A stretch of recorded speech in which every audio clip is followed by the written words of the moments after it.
Hello and welcome to Publishing Hack Week, Day 5. And in this video, I'm going to share with you how to make really super easy interiors for journal books. This is fun. I'm going to actually show you how to do it super fast. Here we go. I'm using PowerPoint as always. So here I have a brand new screen opened up and a blank window. Most journals and planners and notebooks are usually either 8.5 by 11 or 6 by 9 size. So I'm going to change my slide here. For today, I'm just going to put it at 8.5 by 11 and then go ahead here. There's my blank palette to work with. And so just to easily put in lines, I'm choosing the insert menu and shapes and just grabbing a line and drawing it across the page, a straight line.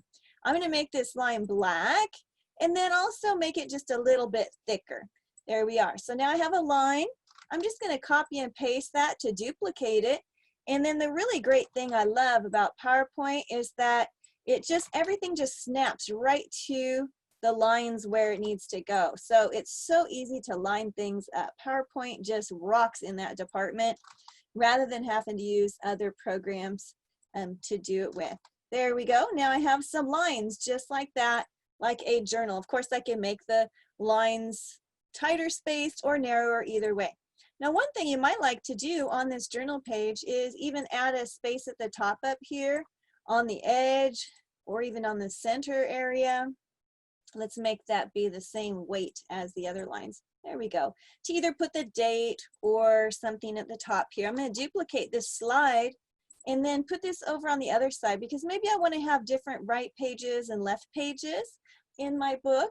Now, of course, you know, you've been watching my hacks all along. You know that I like to jazz them up, make them look pretty. So here is a nice pretty border for the season. I think I'll take this last line off. There we go. A beautiful seasonal border there. And in fact, I'll just go ahead and put that on the other page too. And doesn't that look great? I love it, love it. How easy is that? But it gets even easier yet. Let me put in another blank slide and show you another way that you can make these lines using the insert table function. So I'm inserting a table and I'm going to just insert a table, let's say, 12 lines by, one column by 12 rows. That's what I meant there. And you'll love the feature here because it actually automatically sizes everything perfectly for you, just like that. Isn't that awesome? And then, of course, we don't want this, you know, whatever format and color it comes in. We want to take all that shading out of there. Say no shading. Don't worry, we're going to put the lines back in by choosing borders inside. And that's even faster yet. And again, I can just move this around. That's what's great about PowerPoint. Everything just snaps exactly to the center. Let's do a little more here. A lot of people like journals and notebooks because they can use them for agendas and to-do lists and brainstorming or diaries. So I'm going to insert some text at the top of the page. I'm one of those people that like to-do lists. So let's call this a to-do list. And I make that much, much bigger. That's way too small. And of course, let's make it pretty, right? Why have just plain lines? You know, when you really go the extra mile on this stuff, it really makes a difference. It really, really does. I'm going to scoot this over so we can jazz it up even cuter yet. There we are. And of course, you know, I want to put some images across the bottom. Let's put another one of these. Notice it's different than the other one. The other one had a really cute little pie on it. This one has a turkey. Now, I may or may not want that turkey. So let's say maybe that I don't. I'm going to take away a couple of these lines here. A little too long for this cute border. There we go. We can always stretch this back down. Notice I have this turkey, which I may or may not want, like I said, but here's my other hack. You'll love this. I'm just going to like cover it up. So I have this other image. I'm just going to cover up the turkey. You know, why not, right?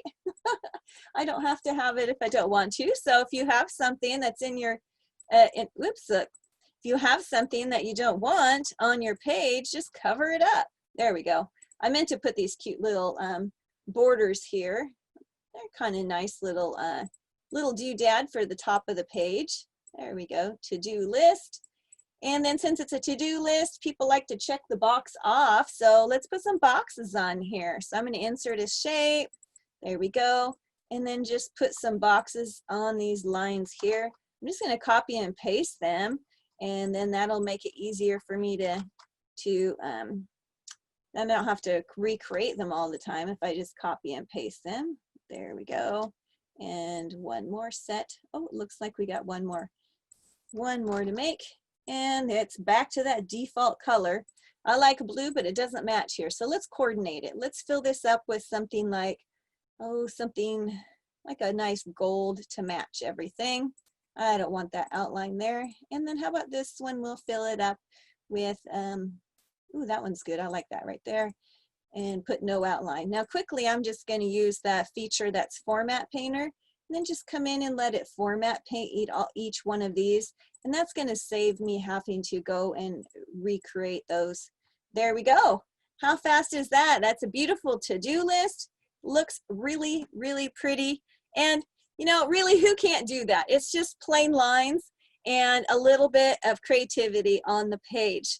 I hope you enjoyed this video. I will see you in the next video. Go out there and publish some books. Thank you.